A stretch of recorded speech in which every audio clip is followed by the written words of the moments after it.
향연이 감도는 가운데 석조는 녹여원에 굳게 앉아 계셨다. 아침 햇살이 나뭇잎 사이로 스며들어 그의 위험 있는 얼굴에 드리워졌다. 오래되고 영원한 질문이 곧 제기될 것이며 수많은 생명을 괴롭혀 온 의문이 곧 해답을 찾을 것이다. 우리의 인생은 운명에 정해져 있는가? 아니면 자신의 의지로 바꿀 수 있는가? 만약 모든 것이 정해져 있다면 수행은 무슨 의미가 있는가? 만약 절대적인 자유를 가진다면 왜 중생들은 자주 몸이 스스로를 따르지 못한다고 느끼는가? 이 겉보기에는 단순한 문제는 실상 생명의 본원적 신비를 직접적으로 가리킨다. 아나는 무거운 발걸음으로 기영경사로 가는 오솔길을 걸었다. 어젯밤의 한 장면이 여전히 그의 마음속에서 떠나지 않아 잠을 이루지 못했다.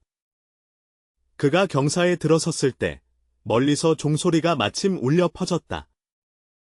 부처님은 이미 보리수 아래에 앉아 계셨고 주위에는 지혜를 구하는 수십 명의 제자들이 있었다. 아난, 내가 왔다.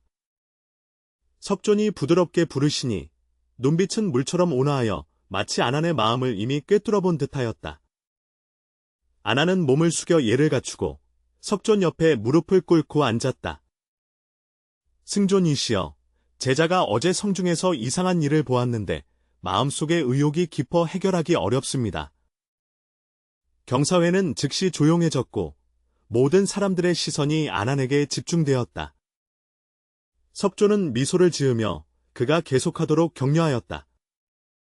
어제 나는 왕 사성에서 일어날 때 부유한 집을 지나가다 주인이 누더기를 입은 노인을 쫓아내고 있는 것을 보았다.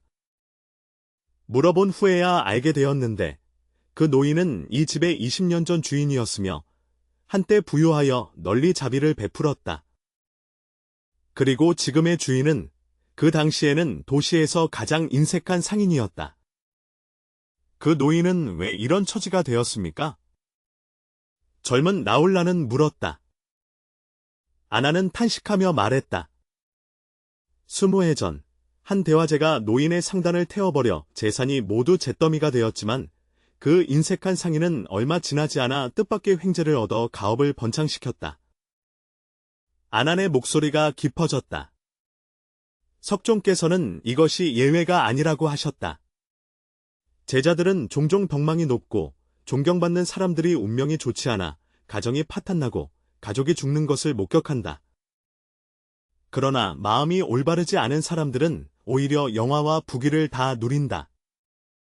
이것은 나로 하여금 세상에서 선악의 보응이 어떻게 작용하는지 의문을 갖게 한다. 우리의 인생은 운명으로 정해져 있는가? 아니면 스스로 바꿀 수 있는가? 부처님은 아난을 바라보시며 눈빛은 평온하고 깊었다. 아난아, 내가 왕사성 밖에 있는 쉼없이 흐르는 겐지스 강을 알고 있느냐? 아난은 다소 의심스러웠지만 고개를 끄덕였다. 부처님은 천천히 경사문 앞으로 걸어가면서 멀리 있는 겐지스 강을 가리켰다. 그 겐지스 강의 물은 밤낮으로 끊임없이 바다로 흐르고 멈추지 않는다. 이것은 그 방향이 운명적으로 정해져 있다는 뜻인가? 확실히 그렇다. 겐지스 강은 오직 흐르는 방향으로만 갈 수 있으며 역류하는 것은 불가능하다. 아난이 답하였다. 그러나 부처님의 말씀 스타일이 갑자기 바뀌었음을 너는 주목한 적 있느냐? 겐지스 강의 물줄기는 때로는 거세게 흐르고 때로는 부드럽고 편안하다. 어떤 물결은 바위를 돌아가고 어떤 것은 협곡을 통과하며 어떤 것은 소용돌이를 이루고 어떤 것은 폭포로 변한다. 모두가 바다로 흘러가지만 한 방울 한 방울의 여정은 각기 다릅니다. 자리에 앉아있던 제자들은 생각에 잠기기 시작했고 부처님께서 계속하여 말씀하셨다. 다시 농부가 씨를 뿌리는 것을 생각해보라. 씨앗의 본질은 그것이 어떤 식물로 자랄지를 결정하지만 성장 과정에서의 햇빛, 비, 토양 그리고 농부의 보살핌 역시 최종 수확에 영향을 미친다. 아난다가 깨달았다. 석존이시여, 당신께서는 우리의 인생이 이미 정해진 궤적과 변할 수 있는 변수들을 동시에 지니고 있다고 말씀하셨습니다. 부처님은 자수에서 보리씨 하나를 꺼내어 사람들에게 보여주셨다. 이 씨앗의 본질은 그가 오직 보리수 나무로만 자랄 수 있음을 결정하며 변화밀로 변할 수는 없다. 이는 마치 우리가 전생에 지은 업력이 이번 생의 토대를 마련한 것과 같다. 부처님께서 씨앗을 땅에 놓으시며 물으셨다. 그러나 만약 이 씨앗이 척박한 땅에 떨어져 충분한 햇빛과 비를 받지 못한다면 그것이 무럭무럭 자랄 수 있겠는가? 가섭존자는 대답하였다. 불가능하다. 적합한 조건이 없으면 씨앗은 발아할 수 없고 하물며 우뚝 솟은 큰 나무로 자랄 수 없습니다. 바로 그렇습니다. 부처님께서는 약간 다르게 보셨는데 한 사람이 이번 생에서 겪는 인연은 전생의 업력에 영향을 받지만 현재의 선택과 노력 또한 최종 결과를 변화시킬 수 있다고 보셨습니다. 아나는 눈앞이 번쩍였지만 곧 다시 깊은 생각에 잠겼다. 존자님, 저는 성 안에 있는 쌍둥이 형제의 이야기가 생각났습니다. 모든 제자들이 갑자기 흥미를 느끼기 시작했고 평소 말이 없던 아나륵도 조금 다가왔다. 이 쌍둥이 형제는 생김새는 비슷하지만 성격은 전혀 다르다. 형은 부지런히 공부하는 반면 동생은 게으르게 논다. 15살 때 한 지방 사범이 두 사람이 20년 후에 모두 가정이 무너지고 사람이 죽을 것이라고 단언했다. 형은 듣고 크게 두려워하며 이후 더욱 부지런해져서 공부에 힘쓰고 또한 선연을 널리 맺었으나 동생은 비웃으며 운명이 이미 정해졌으니 무슨 수고를 하겠냐며 차라리 지금 이 순간을 즐기자고 여겼다. 그 후 젊은 제자들이 간절히 물었다. 20년 후 그 도시국가는 실제로 전쟁의 혼란을 겪었고 두 형제의 집은 모두 큰 불에 휩싸여 사라졌다. 남동생은 오랜 세월 방탕한 생활로 정신이 흐려져 화상을 입은 지 얼마 되지 않아 세상을 떠났다. 형은 평소 경계심이 강하여 제때에 탈출했을 뿐만 아니라 소중한 갑오 문헌도 가지고 나왔다. 더 중요한 것은 그가 쌓아온 인맥과 명성이 그를 빠르게 재기하게 했으며 현재 그는 도시의 부유한 상인이자 번창한 가업을 이루고 있다는 점이다. 경내는 고요에 쌓여 있었고 모두가 이 이야기에 깊이 몰입해 있었다. 아난이 잘 말하였다. 부처님께서 칭찬하시며 말씀하셨다. 너희들은 이 이야기에서 무엇을 깨달았느냐?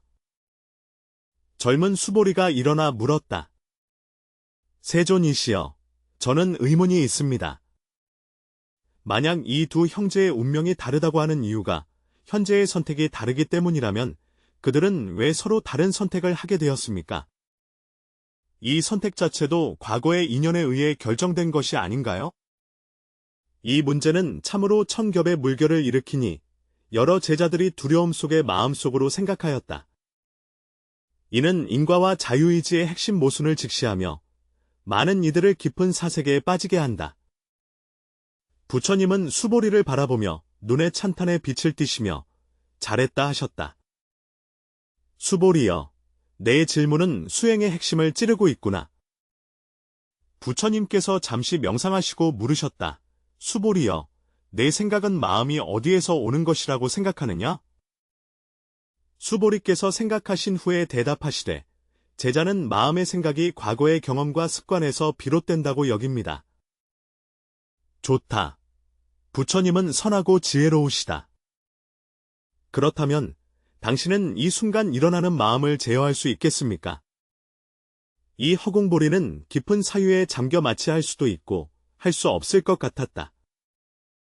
때로는 생각이 일어나기도 전에 알아챌 수 있고 때로는 생각이 이미 일어난 후에야 비로소 알 수 있다. 부처님께서 미소 지으며 말씀하셨다. 바로 그렇습니다. 마음의 생기는 과거의 인연에 영향을 받지만 깨달음의 존재는 우리에게 선택의 가능성을 제공합니다. 부처님은 마당으로 걸어가 큰 나무 아래서 떨어진 나뭇잎을 하나 집어들었다. 이 나뭇잎은 바람의 방향, 중력, 그리고 형태의 영향을 받아 떨어지는데 마치 정해진 궤적을 따라가는 것 같았다. 하지만 만약 잠자리 한 마리가 위에 앉거나 갑작스러운 바람이 불면 그것의 착지점은 완전히 달라질 것이다. 아나는 생각에 잠겼다. 석종께서 말씀하시길, 우리 인생의 궤적은 업의 인도하심을 받지만 매 순간의 깨달음과 선택이 최종 방향을 바꿀 수 있다고 하셨다. 수보리께서 다시 여주었습니다. 세존이시여, 만약 우리의 선택이 운명을 바꿀 수 있다면 그것은 우리가 완전한 자유의지를 가졌다는 의미입니까? 그러나 이것은 인과법칙과 모순되는 것처럼 보입니다.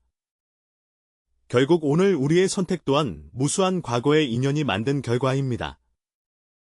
이 가운데 도대체 어떤 숨은 이치가 있는가? 경서회는 다시 한번 고요에 잠겼고 모든 이가 숨을 죽이며 부처님의 설법을 기다렸다. 부처님의 얼굴은 장엄하시다. 수보리여, 내 질문은 생사윤회의 핵심 비밀을 건드렸다. 다른 관점에서 여러분에게 한 이야기를 들려드리겠습니다. 한때 운명 결정론에 집착했던 수행자에 관한 이야기입니다. 오래전 성건이라는 이름의 수행자가 있었는데 그는 타고난 지혜가 뛰어났으나 운명의 일에 집착이 심했다. 그는 온 세상을 다니며 단 한 가지 질문을 품었다. 인간의 운명은 이미 정해져 있는가? 여행의 10년째의 성건은 히말라야 산기슭에 있는 한 작은 마을에 도착했다. 그곳에는 100세의 노인이 있었는데 그는 미래를 예견할 수 있다고 전해진다. 성견이 와서 문을 두드리자 노인은 단 한마디만 말했다. 7날 후 보름달 밤에 내가 불길 속에서 죽으리라 말한 뒤 곧 눈을 감고 아무 말도 하지 않았다. 경례는 한바탕 소란스러웠고 제자들은 모두 이 이야기에 마음이 사로잡혔다. 성견 대사께서는 밤새 인적 드문 깊은 산속으로 도망가셨고 사면이 물로 둘러싸인 작은 섬을 택하셨습니다. 그곳에서 반드시 화재의 재난을 피할 수 있다고 생각하셨으며 심지어 불을 피워 밥을 짓는 것도 두려워하셔서 오직 야생 과일로만 생명을 이어가셨습니다. 부처님은 잠시 멈추셨다. 7째 날 만월의 밤, 성견은 밝은 달을 바라보며 속으로 다행이라 생각했다. 노인의 예언이 틀렸고 나는 무사하다. 바로 그때 멀리 산림에서 불이나 연기가 자욱하게 피어올랐다. 성견은 안도의 한숨을 내쉬며 자신이 이 고요한 섬을 선택한 것을 다행으로 여겼다. 그러나 그가 경계를 풀던 순간 불꽃을 지닌 작은 곤충 한 마리가 그의 격감초 위에 내려앉았다. 순간 불꽃이 감초에 불을 붙여 큰 불길이 퍼졌다. 섬의 나무와 풀은 무성했으나 성견은 공포에 휩싸여 거센 불길에 휩싸였고 노인의 예언이 성취되었다. 가섭존자는 묻습니다. 석존이시여, 이 이야기는 진정으로 운명이 바뀔 수 없음을 말하는 것입니까? 부처님께서는 의미심장하게 말씀하셨다. 이 이야기는 아직 끝나지 않았다. 성견은 임종 전에 마침내 한 가지 진리를 깨달았다.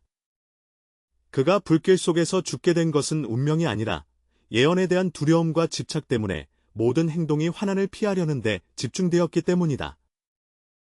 그는 초목이 무성한 그 작은 섬을 선택하여 자신의 몰락을 예고하였다. 부처님께서는 또 제자들에게 가르치시기를 성견이 예언에 집착하지 않고 자연스럽게 따르거나 예언 이면의 인연을 직면하기로 선택하면 그 결과가 어떠할 것인가 라고 하셨다. 그는 아마도 불길 속에서 죽을 수도 있고 그렇지 않을 수도 있다. 그러나 그의 죽음은 운명에 정해진 것이라기보다는 그가 운명에 집착한 결과로 보는 것이 더 적절하다. 아나는 뭔가 깨달은 듯했으나 여전히 혼란스러워하며 물었다. 세존이시여, 그렇다면 우리는 과연 운명을 바꿀 수 있습니까? 자유의지는 어디에 있는가? 부처님께서 답변을 하시려던 찰나, 먼 곳에서 갑자기 천둥이 크게 울리고 먹구름이 잔뜩 끼었다. 폭풍우가 곧 닥쳐오려 하니 이는 마치 사람들 마음속에 일렁이는 의욕과 기대와 같다. 한 줄기 번개가 하늘을 가르며 부처님의 엄숙한 얼굴을 밝히다. 부처님의 눈빛은 번개와 같아 아난과 수보리를 향해 말씀하시기를 너희가 묻는 이 문제는 사실 생사윤회의 핵심 비밀과 관련되어 있다고 하셨다. 부처님의 목소리는 높지 않았지만 천둥 소리를 뚫고 깊은 놀라움 속에 오래도록 울려 퍼졌다. 영기와 자유의지의 진실은 수행의 길 방향을 직접 결정한다. 만약 잘못 이해한다면 해탈할 수 없을 뿐만 아니라 마치 칼날과 같아 인연을 피하려는 집착 때문에 오히려 인연의 감옥에 갇히게 된다. 제자들은 마음을 가다듬고 정신을 집중하였으며 아나는 두 손을 꼭 맞잡았고 수보리는 이마에 땀방울이 맺혔다. 부처님은 거의 이렇게 엄숙한 어조를 쓰지 않으셨으며 이것은 그들이 불법의 가장 깊고 중요한 부분에 닿았음을 의미합니다. 성견의 이야기를 할 때 여러분은 단지 예언일 뿐이라고 생각하지만 이 사람은 과거 생에서 나의 친한 친구였으며 나는 그의 몰락을 직접 목격했습니다. 오늘 너희가 묻는 이 질문이 바로 선현이 평생 집착해온 것이며 무수한 중생들을 빠뜨리는 미혹의 장애이기도 하다. 운명의 진실은 여러분이 상상하는 것보다 훨씬 더 복잡하다. 두려움 너머의 빗방울이 진주처럼 처마에 떨어진다. 모든 제자들의 마음속에 의문이 떠올랐다. 과연 우리가 운명과 자유에 대한 이해가 모두 잘못된 것일까? 운명이란 과연 무엇인가? 자유의지는 어디에 있는가? 부처님께서 곧 드러내실 비밀은 우리의 인식을 어떻게 뒤엎을 것인가? 부처님은 두 손을 정인으로 맞잡고 눈을 감으셨다. 온몸에 금빛 광채가 흐르는 듯했고 천둥 소리는 점점 멀어져 갔으며 창밖에 비가 바나나 잎을 두드리는 소리와 사람들의 급박한 심장 박동 소리가 어우러졌다. 아난, 부처님은 두 눈을 뜨시고 시공간을 꿰뚫는 듯한 눈빛으로 운명과 자유의지의 진실을 영기성공의 관점에서 이해해야 한다고 말씀하셨다.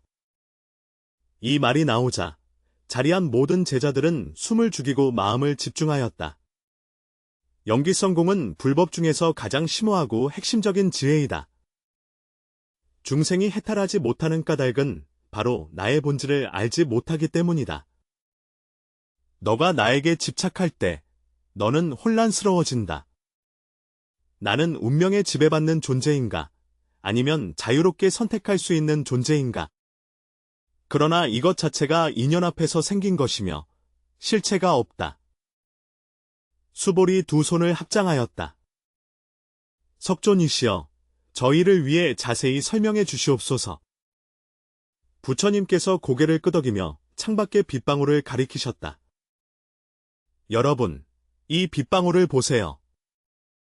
각각의 빗방울은 독립되어 있지만 동시에 구름과 공기, 땅과 연결되어 있습니다. 비는 중력의 명령을 받는 듯 떨어지나 바람 방향과 지형에 따라 경로가 바뀐다. 비 자체가 바로 수증기가 응결하여 이루어진 것이다. 그 후에 다시 강과 하천, 호수와 바다에 녹아들어 결국 다시 증발하여 구름이 된다. 그것은 결과이자 원인이며 자연의 법칙에 제한받으면서도 매 순간 새로운 가능성을 창조한다. 아나는 문득 깨달았다.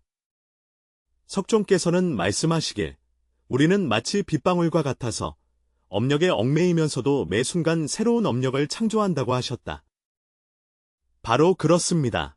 부처님께서 미소 지으며 말씀하셨습니다. 업력은 외부의 운명의 신이 아니라 우리 자신의 과거 행위에서 발생한 잠재력입니다. 업력은 중생을 어느 한 방향으로 이끄나 어느 순간이든 중생은 정념과 정지로 새로운 업력을 창조할 수 있다. 가다 존자께서 여주셨다. 그렇다면 자유의지와 업보의 관계는 무엇입니까? 부처님께서 설명하시길, 이른바 자유의지는 무에서 비롯된 것이 아니며 그것은 바로 정념과 정지에서 비롯된다고 하셨다. 내 마음이 탐진치에 가려졌을 때 내 선택은 자유로워 보이지만 실상 번뇌에 의해 지배받고 있다. 오직 수행이 일정 수준에 이르고 정념과 정지를 갖추었을 때에야 참된 자유의지를 가질 수 있다. 부처님은 경당 안에서 천천히 걸으며 쇠사슬에 묶인 사람을 상상하셨다. 그 사람은 자신이 자유롭게 걸을 수 있다고 생각하지만 실제로는 사슬이 허락하는 범위 내에서만 움직일 수 있다. 중생들은 업력과 번뇌에 얽매여 자유가 있다고 착각하지만 실상은 무명에 갇혀 있다. 그렇다면 수행의 의미란 무엇인가? 아난이 물었다. 부처님은 발걸음을 멈추고 자비롭고 단호한 눈빛으로 말씀하셨다. 수행의 목적은 이러한 족쇄를 깨닫고 점차 그것을 풀어나가는 것이다. 무아의 도리를 깨닫고 인연의 본질을 명확히 알게 되면 나의 운명이나 나의 선택에 집착하지 않고 인연에 순응하여 현재 순간에 가장 지혜로운 결정을 내리게 된다. 석존, 한 젊은 비구가 물었다. 당신은 운명과 자유의지라는 문제 자체가 잘못된 질문이라고 말씀하시는 건가요? 부처님께서 고개를 끄덕이며 칭찬하셨다. 잘했다. 이 문제 자체가 나에 대한 집착에서 비롯된 것이다. 영원히 변하지 않는 나가 있다고 집착할 때에야 비로소 이 내가 운명에 의해 지배되는지 아니면 자유롭게 선택할 수 있는지 혼란스러워하게 된다. 사실 나는 단지 무아가 아닌 무아의 환상일 뿐, 인연에 따라 생멸할 뿐이다. 부처님은 아난을 바라보며 궁극적인 의미에서 운명도 자유의지도 없다고 말씀하셨다. 있는 것은 인연 생기의 법칙 아래에서 이 있음이 있으므로 저 있음이 있고 이 멸함이 있으므로 저 멸함이 있다. 경당은 고요에 쌓여 모든 제자들이 깊은 사색에 잠겼다. 그러나 부처님께서 계속 말씀하시길 세속적인 차원에서는 여전히 여러 가지 선택을 마주해야 한다고 하셨다. 이때 업보의 존재를 깨달으나 업보에 얽매이지 않고 조건의 한계를 인정하되 그 한계에 구속되지 않는다. 올바른 마음 챙김과 지혜를 유지하며 현재 순간의 해탈에 가장 유리한 선택을 하는 것, 이것이 수행자가 가져야 할 태도이다. 부처님께서 자리에 돌아가 두 손으로 선정인을 결하셨다. 삶 속에서 여러분은 한 가지 이치를 알아야 합니다.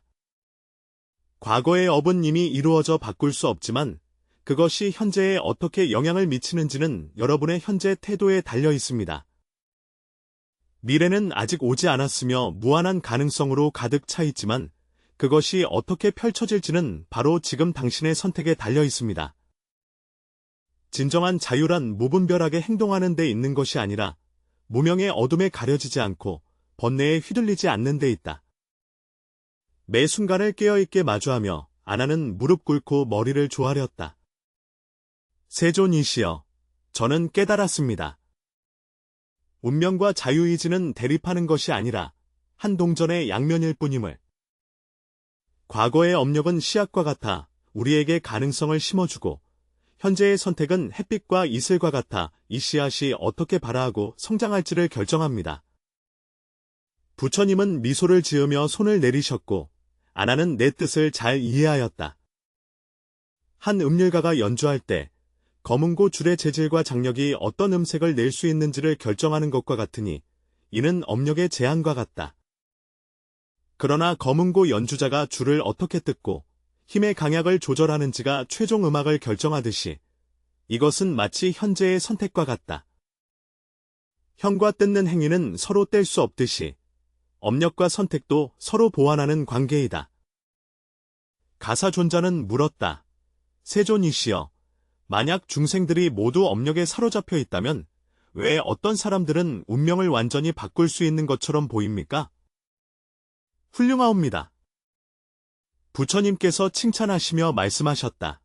이것이 바로 수행의 힘입니다. 한 사람이 무아의 진리를 깨닫고 더 이상 자아에 얽매이지 않으면 그는 업의 한계를 뛰어넘을 수 있다. 새와 같아서 비록 중력의 영향을 받아 반드시 아래로 떨어지지만 날개를 펴고 기류와 협력하여 역풍을 거슬러 올라갈 수 있다. 부처님께서는 모든 중생의 마음속에 항상 말씀하셨다. 명심하라. 수행은 운명을 회피하기 위함이 아니라 운명과 자유의지라는 이원적 대립을 초월하여 무아의 경지에 이르기 위함이다. 우리는 일상생활에서 어떻게 이원성을 초월한 중도의 지혜를 실천할 수 있을까? 부처님께서 고개를 끄덕이시며 말씀하셨다. 이것은 중요한 문제이다. 비유를 계속해서 비 오는 방울로 설명하겠습니다. 비가 하늘에서 떨어질 때 그것은 중력의 법칙을 거스를 수 없지만 완전히 중력에 지배되는 것도 아니다. 바람의 힘, 공기 저항, 빗방울 자체의 형태가 모두 그 궤적에 영향을 미친다. 중생도 마찬가지로 무슨 가정에서 태어나고 어떤 선천적 조건을 가질지 선택할 수 없다. 이는 마치 빗방울이 반드시 따라야 하는 중력 법칙과 같다. 그러나 매 순간 당신은 깨달음을 통해 그때그때 인연에 가장 적합한 선택을 할 수 있다. 이는 빗방울이 바람의 영향으로 궤적을 바꿀 수 있는 것과 같다. 부처님의 목소리는 온화하면서도 강력하다. 일상생활 속에서 너는 두 가지 지혜를 동시에 수련해야 한다. 하나는 연기관으로 모든 현상이 인연과 합으로 생겨난다는 것을 깨닫는 것이다. 여기에는 너의 생각, 감정, 그리고 선택도 포함된다. 둘째는 무화관으로서 영원히 변하지 않는 자아가 선택을 하거나 운명에 의해 좌우되지 않는다는 것을 깨닫는 것이다. 선택에 직면했을 때 내가 완전히 자유롭게 선택할 수 있다고도 여기지 말고 모든 것이 이미 운명에 정해져 있다고도 여기지 마라. 오히려 올바른 마음 챙김과 바른 지혜를 유지하며 현재의 연기를 관찰하고 그 다음에 번뇌를 끊고 지혜를 증장하는 데 가장 도움이 되는 선택을 해야 한다. 수보리께서 물었다. 세존이시여, 만약 영구히 변하지 않는 가 없다면 누구가 업력을 받으며 누가 선택을 하는 것입니까? 부처님은 칭찬하는 듯이 수보리를 바라보셨다. 이것이 무아의 지혜를 통찰하는 핵심적인 질문이었다. 강물이 매 순간마다 다르더라도 우리는 여전히 그것을 겐지스강이라 부른다. 중생의 의식은 이와 같아 매 순간 오온의 집합이 변하지만 인연의 연속성 때문에 같은 사람으로 여겨진다. 업력은 단일한 자아가 감당하는 것이 아니라 인과법칙에 따라 오온의 연속적인 흐름 속에서 나타난다. 선택은 실체적인 나에 의해 이루어지는 것이 아니라 특정한 인연 속에서 깨달음과 의지 등의 심리적 요인들이 함께 작용한 결과이다. 이 설명은 경사내의 분위기를 매우 평화롭게 만들었다. 제자들 모두가 이 깊고 심오한 지혜를 소화하고 있는 것 같다. 아난이 침묵을 깨고 말하였다. 세존이여, 저에게 한 가지 의문이 있습니다. 만약 모든 것이 인연의 합이라면 악인이 악을 행하는 것도 인연에 의해 생긴 것인가? 만약 그렇다면 그들은 책임이 없는 것인가? 부처님의 얼굴은 엄숙하시며 아난이여, 이것은 중요한 문제이다. 인연합은 책임이 없다는 것을 의미하지 않는다. 정반대로 바로 인과 법칙을 이해했기 때문에 우리는 더욱 신중하게 매 선택을 대해야 합니다. 악인이 악을 행하는 것은 확실히 과거 인연의 영향을 받으며 어린 시절의 상처일 수도 있고 잘못된 가르침일 수도 있으며 악조건이 환경일 수도 있습니다. 그러나 악을 행하는 순간에 기본적인 분별 능력이 있다면 선택의 여지가 있으므로 책임도 따른다. 더욱 중요한 것은 모든 의식적인 선택이 새로운 업을 만들어 미래의 인연에 영향을 미친다는 것이다. 오늘의 악행은 미래의 고통을 받게 되고 오늘의 선행은 미래의 안락을 가져올 것이다. 이것이 바로 업력의 본질이며 벌이나 상이 아니라 인과의 필연성입니다. 부처님의 말씀은 맑은 샘물과 같아 모든 이들의 마음속 안개를 걷어낸다. 아난이 다시 물었다. 세존이시여, 인생이 고난에 가득하고 운명이 불행한 사람들을 어떻게 보십니까? 그들은 단지 운명을 받아들이고 바꿀 힘이 없는 것일까요? 부처님의 자비로운 시선은 역경 앞에서 중생들이 흔히 두 가지 잘못된 태도를 보인다는 것을 비추고 있습니다. 하나는 전적으로 운명에 체념하여 노력을 포기하는 것이고, 다른 하나는 현실을 거부하여 괜한 고통을 더하는 것입니다. 중도의 법은 이미 일어난 사실을 받아들이면서 동시에 바른 마음과 바른 지혜로 현재를 직면하여 더 나은 미래를 창조하는 데 있다. 마치 그 형제 이야기처럼 같은 예언을 마주했을 때 동생은 운명을 받아들이기로 했고 형은 적극적으로 변화를 선택했다. 화재는 피할 수 없지만 대응 방식에 따라 전혀 다른 결과가 나타납니다. 그러므로 운명이 아무리 험난하더라도 현재의 바른 마음과 바른 지혜를 결코 포기해서는 안 된다. 외부 환경을 완전히 바꿀 수 없다 해도 최소한 내면의 태도는 바꿀 수 있으며 이것 자체가 바로 자유이다. 하늘의 먹구름이 점차 사라지고 한 줄기 햇살이 구름을 뚫고 반야심경에 비친다. 부처님의 얼굴은 황금빛 햇살 속에서 더욱 자비롭고 평화롭게 빛나고 있었고 밖의 폭우는 서서히 멈추어 마치 모든 제자들의 마음속에 있던 의욕의 구름이 부처님의 지혜로 인해 사라지는 것 같았다. 부처님께서 마지막으로 말씀하셨다. 중생은 모두 불성을 갖추고 있으나 밤의 구름이 이 빛을 가리는 것과 같으니 수행의 과정은 구름을 걷어내어 태양을 보는 과정이다. 구름이 걷히고 안개가 사라질 때 불성은 저절로 드러난다. 그때에는 운명이란 말할 것도 없고 자유라 할 것도 없다. 오직 청정하고 완전한 열애장성이 있을 뿐이며 본래 갖추어져 있어서 더해짐도 없고 줄어듦도 없다. 이 하루의 시작은 현장에 있는 제자들에게 운명과 자유의지에 대한 근본적인 이해의 변화를 가져왔다. 그들은 깨달았다. 생명은 운명에 완전히 지배당하는 꼭두각시도 아니며 절대적인 자유를 가진 주인도 아니라는 것을. 진정한 지혜는 두 가지가 얽히고 초월하는 것을 인식하는 데 있으며 매 순간 깨어있어 연기 법칙에 부합하는 선택을 하는 데 있다. 그들이 충격에서 벗어났을 때 하늘은 이미 맑게 겠고 멀리서 겐지스 강이 조용히 흐르고 있었다. 햇빛에 반짝이는 물결은 금빛으로 빛나고 있었다. 겐지스 강의 모든 물방울은 자연의 법칙을 따르면서도 매 순간 독특한 궤적을 창조하고 있다. 중생은 인과법칙 아래서 업력에 끌리면서도 매 순간마다 깨달음을 통해 전혀 새로운 가능성을 창조할 수 있다. 아나는 놀란 뱀이 문 앞에 서서 멀리 강가를 바라보며 마음속이 환하게 열렸다. 그는 마침내 깨달았다.